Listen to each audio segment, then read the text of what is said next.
On pense que la nation haïtienne possède des gisements d'or d'une valeur d'environ 20 milliards de dollars. Des sociétés telles que Majescore Ressources du Canada ont déjà acheté des droits pour prospecter 173 000 carrés de l'île à la recherche d'or. Les premiers résultats d'échantillonnage ont montré qu'il existe des zones à forte concentration d'or. La vulnérabilité aux événements géologiques tels que les tremblements de terre signifie également que le pays et ses voisins dans la région où les lignes de faille des plaques tectoniques massives forment des dépôts de veines d'or, qui sont vraisemblablement poussés vers le haut des couches internes de la Terre lors d'événements géologiques.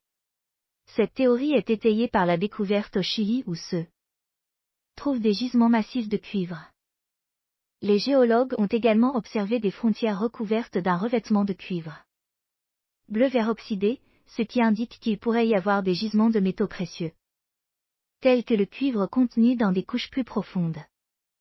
Sur un site de trou du Nord, des échantillons prélevés à 160 pieds sous la surface montrent que les roches sont parsemées d'or. L'or a été initialement extrait sur l'île dans les années 1500 par les Espagnols après la découverte du métal rare sur l'île par Christophe Colomb.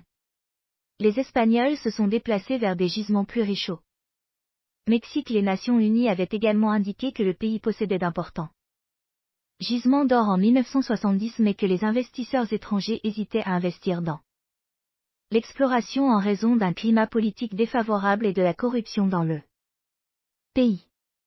Suite à un don l'étranger, le gouvernement a été mis sous les projecteurs du monde entier, permettant aux investisseurs d'investir dans l'exploitation aurifère. Les rapports de 2 sites ont révélé au moins 1 million d'onces d'or. Jusqu'à présent, seule la société SOMIN dispose de pleines concessions pour exploiter les ressources.